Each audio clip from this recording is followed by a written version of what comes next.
Պարոն Քոչարյան, 7 ժամ, շուրջ 7 ժամ գործողություններ։ Ինչ էին փնտրում, ինչ գտան, բացի ձեզնից, ձեր ընտանիքի անդամներից ներս։ Ճիշտն ասած չգիտեմ ինչքանը կարող եմ ասել, ինչքանը չէ, սա երևի փաստաբանները այդ մասով ավելի կիմանան, ուղղակի ինչ-որ սխալ բան չասեմ։ Հենց առավոտ 7-7:10 այսպես եկան խոզարկության, փաստորեն ես դեռ տեղեկություններ չունեմ, զուգահեռ գիտեմ, որ նաև ուրիշ տեղ նաև գործողություններ էր գնում, հորս հետ կապված, եղբորս հետ կապված։ Ըստ երևույթի ոչ մի անակնկալ չկա այս առումով։ Պիղծ դավաճանի, այսպես սովորական գործելավոճն է։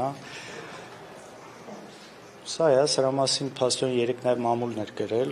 որ նման բաներ է սպասվում, ու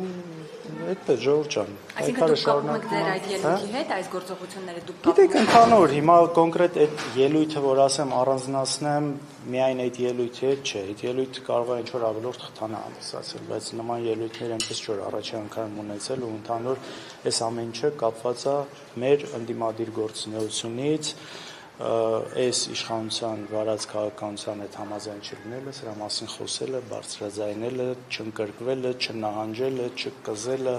այս ամեն ինչի արդյունքն է, մենք այս ամեն ինչին պատրաստ ենք առաջին անգամ չի, ու այս ամեն ինչը շարունակվելու է բոլոր այն մարդկանց նկատմամբ, ովքեր կփորձեն դեմ արտահայտվել այս իշխանություններին, որովհետև